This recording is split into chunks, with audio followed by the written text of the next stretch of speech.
Bon dia de nou, això és Primera Columna i estem en directe des de les 10:30 del matí. Avui tenim al nostre plató el director dels Serveis Territorials de Salut a les Terres de l'Ebre, el senyor Albert Gómez. Senyor Gómez, molt bon dia, benvingut. Bon dia, gràcies. En primer lloc li faré la pregunta del dia del programa de Primera Columna. Cada dia fem una pregunta a la nostra audiència. Se'n refia de la renúncia del PP a incloure el transvasament de l'Ebre al seu programa electoral? Miri, com vostè comprendrà, jo no soc votant del PP, jo soc de Convergència i Unió. Per tant, els programes electorals dels altres partits, cada partit fa les seves estratègies i el PP té tot el dret a fer la seva. En el fons, ara parlar de coses quan estem a 17 dies de les eleccions és molt complicat. Cada partit té les seves estratègies. Jo penso que parlar d'això en un terreny que és advers, jo personalment em declaro contrari al transvasament, té sentit estratègicament de no dir-ho, però vés a saber el que pensen. Està clar. A vostè se'l considera un director territorial de perfil molt tècnic. Com està vivint o com està paint això de fer de gestor polític i al mateix temps de comunicador de mesures tan dràstiques com els ajustos o les retallades de salut? Té raó, jo realment es passa malament. Bàsicament jo soc tècnic, soc metge de professió, fins al mes de febrer d'aquest any he estat passant visita, fent guàrdies, per tant, lògicament, llevar punts d'atenció continuada, llevar recursos, és un tema que no es fa agradable, i més als propis companys.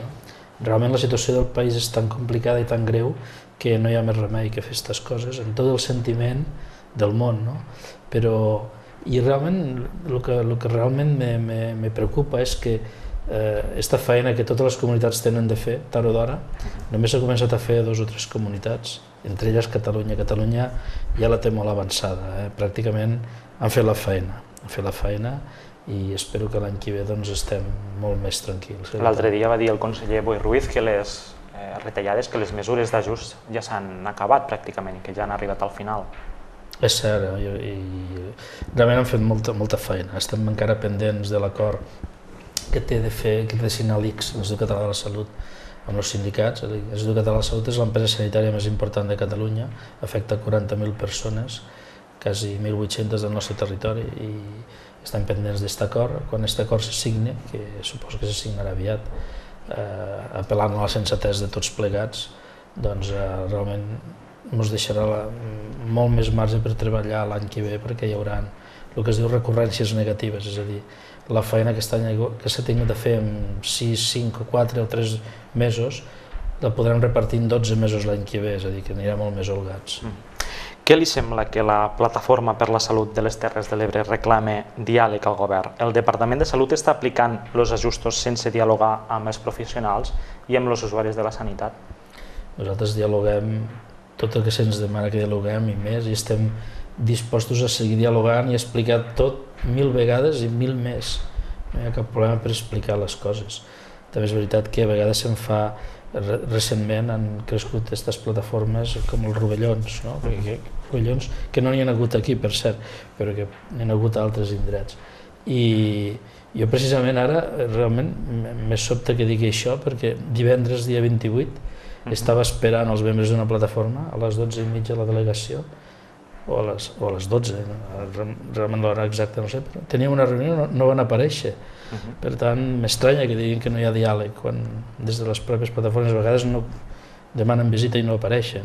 Ells han dit que havien demanat de reunir-se amb vostè i que no se'ls havia citat. Aquí hi ha hagut un problema de comunicació? No sé, de comunicació des de l'EUA no, en tot cas és un problema de responsabilitat, de quedar a fer perdre el temps i no aparèixer.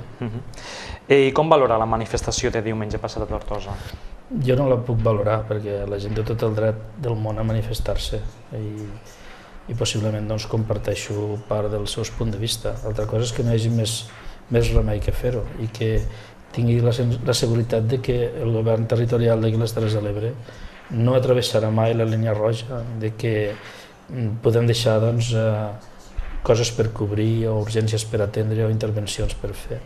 Vostè vagi quan necessite, Déu no vulgui, als serveis d'atenció continuada, d'urgències on vulgui, que li donarem solució als seus problemes de salut des de l'atenció sanitària pública, que jo personalment defenso. Li sembla just que diumenge hi hagués pancartes a la manifestació que reclamaven la seva dimissió i també la del senyor Francesc Sancho? És lògic que reclamen la dimissió dels que som caps visibles de la política del govern, és lògic. I per tant, doncs, no ho valoro com a negatiu, sinó com a les coses que tenen de passar quan portes el capdavant dins d'una organització.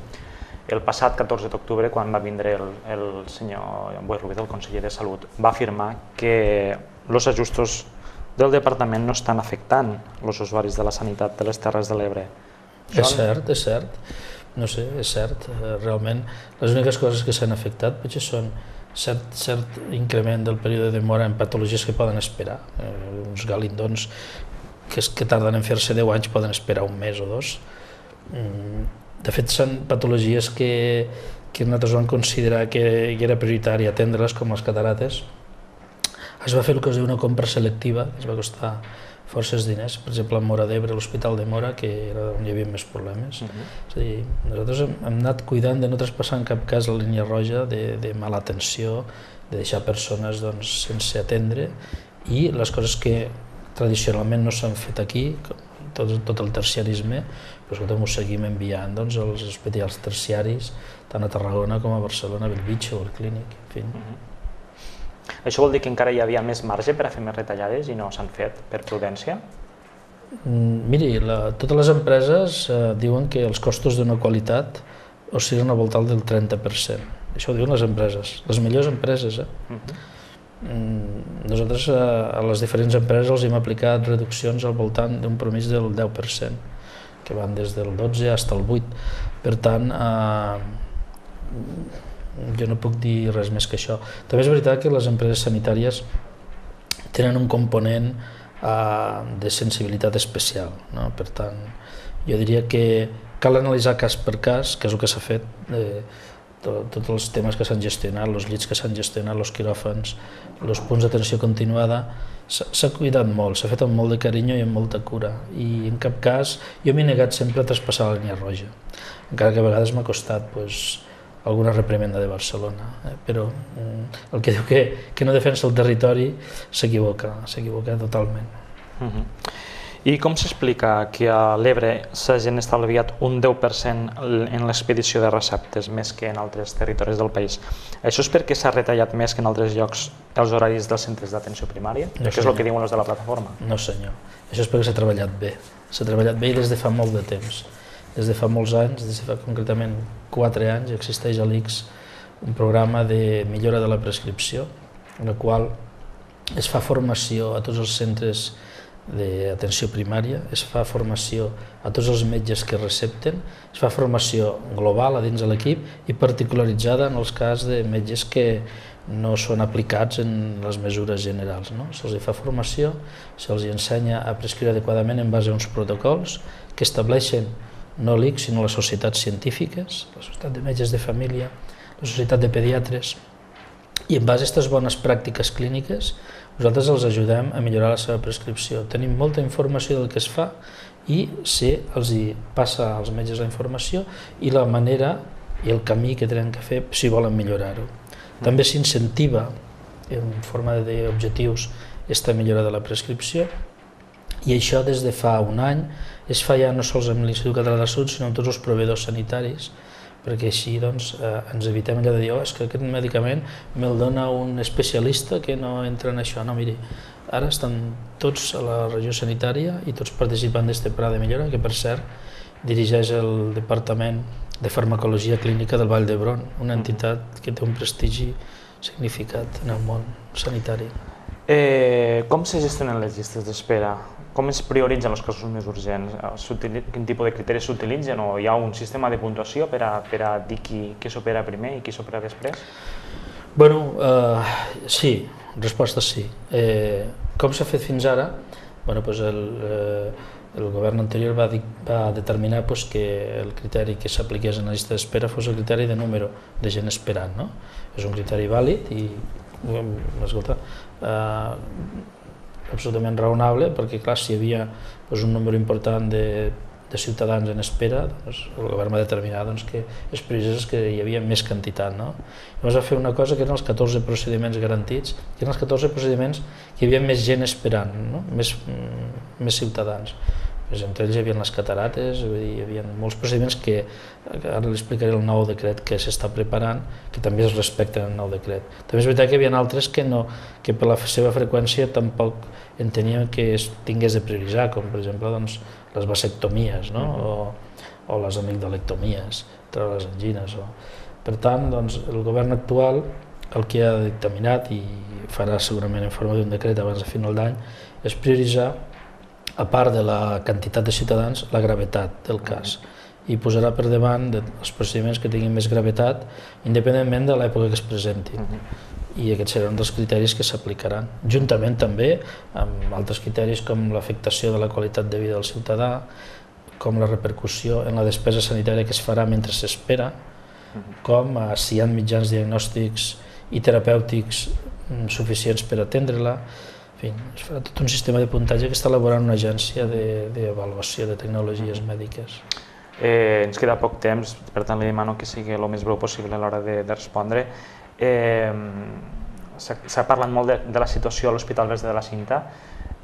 Quan passi aquesta tempesta que estem passant, aquesta crisi econòmica, serà possible reobrir quiròfans, plantes que s'han tancat? Es podrà fer marxa atrás? Jo sempre dic el mateix, nosaltres el que estem és gestionant, i clar, no puc ser breu amb això. Si tu tens durant tot l'any 2010 una ocupació per mitja d'hospital del 70%, no és lògic en una època de retallades o de disposició dels mitjans econòmics que hi ha, ho posem al 100% de personal, és il·lògic. Per tant, nosaltres ens adaptarem a lo que les circumstàncies i el temps no es marqui. Si hi ha una epidèmia de grip, reobrirem llits. Si desgraciadament hi hagués que la UCI requerigués més llits perquè hi haguessin malalts amb gravetat, s'hi reobriran més llits. Està clar. Senyor Albert Gómez, director dels Serveis Territorials de Salut a les Terres de l'Ebre, hem arribat al final. Moltes gràcies per ser avui en directe a Primera Columna. Ja l'esperem més endavant per seguir comentant l'actualitat del Departament de Salut. Moltes gràcies. Gràcies a vostès. I a tots vostès, moltes gràcies per la seva atenció. Fins aquí el programa d'avui. Nosaltres tornem demà i ho farem amb una entrevista amb l'alcalde de Tortosa, Ferran Bel. Mentrestant, només ens queda desitjar-los, com sempre, molt bon dia, molta sort i salut.